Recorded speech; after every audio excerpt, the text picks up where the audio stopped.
Ma'am, మీరు collect చేసిన blood samples and hair samples తాలూకు రిపోర్ట్స్ వచ్చాయని జేడీకి ఇస్తాడు ఒక అతను వచ్చి.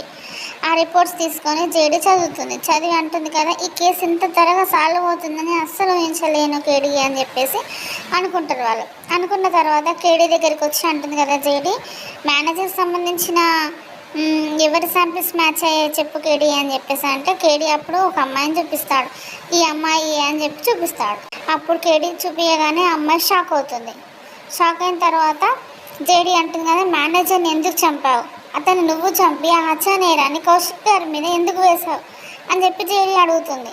ఇంతలోనే ఒక అతను వచ్చి, సార్ పోస్ట్ మార్టం రిపోర్ట్స్ వచ్చాయి సార్ అని చెప్పి కేడీకి ఇస్తాడు ఆ రిపోర్ట్స్ను. అది కేడీ తీసుకొని చూస్తుంటాడు. చూస్తున్న తర్వాత జేడీ ఇంతలో ఆ అమ్మాయిని పట్టుకొని కొట్టడానికి చెయ్యి లేపుతూ, చెప్తావా చెప్పవా చెప్పు అని చెప్పి కొట్టడానికి చెయ్యి లేపినప్పుడు కేడీ ఆపుతాడు. ఆ రిపోర్ట్ చూసి షాక్ అయ్యి, ఆగు జేడీ అని చెప్పేసి ఆపుతాడు. అప్పుడు కేడీ జేడీతో ఇలా అంటాడు, రిపోర్ట్ చూపించి ఇలా అంటాడు, అంటే మేనేజర్ని చంపింది ఒక్కరు కాదు ఇద్దరు కాదు జేడీ అని చెప్పేసి కేడీ అంటే, ఇంతలోనే జేడీ అంటుంది కదా, ముగ్గురా అని చెప్పేసి షాక్ అవుతారు.